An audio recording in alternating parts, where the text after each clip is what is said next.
because we are believing God. Hallelujah. Ekuseni ngizothetha ngomnikelo nje yedwa ukuthi kumeze umuntu anikele. Hallelujah.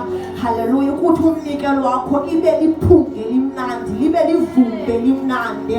Hallelujah. Into kuthiwa ngumnikelo, but first you need to analyze or to understand the offering that you need to give. Hallelujah. But you cannot give money to God unless you give your body first to God, because the word of God says your body is a temple of the Holy Spirit.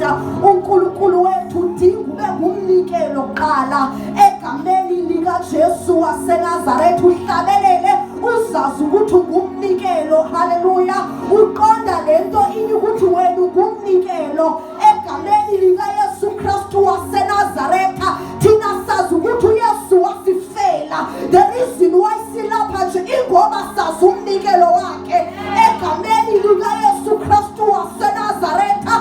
Siqonda into ukuthi izwi leNkosi lahlaba inhliziyo yami ukuze ndibe lapha egameni lika Jesu waseNazaretha.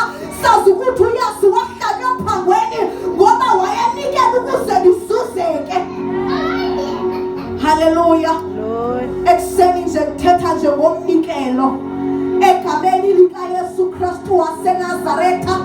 Asidingi imali yakho ukuzunikele egameni lika Yesu Kristu waseNazaretha.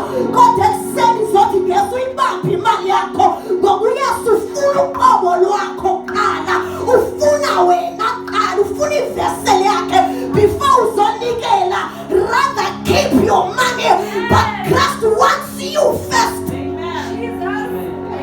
Hallelujah. Hallelujah. Hallelujah. Hallelujah. Hlala nemali yakho ekuseni ngoba ulento idingakala wena. It needs you first before you come to front. First give God your life. Oh yes, Jesus. There is no greater love such as this than to lay down his life for one friend. We are chosen, we are called the friend of God because we understand ukuthi wanikele kokota igazi lakhe laphalala. Ulapha nje kumnikelo asidingi into eninzi kodwa umhlabelelo wakho mayine kumnikelo, kodwa umhlabelelo wakho mayine liphunge limnandi. Mandozanganila mahasu ekuseni ingasebhetele kungabikho mntu then umnikelo wethu ungabi livumbe limnandi kodwa kuye bekulivumbe lisono. Ingase kuthi unganikeli ngoba uKristu ukhangela ivumba. Umnikelo wakho ekuseni ngabanje ivumbe limnandi kuye. Ulapha nje awuzanga kumnye umuntu uze kuye kodwa uKristu uthi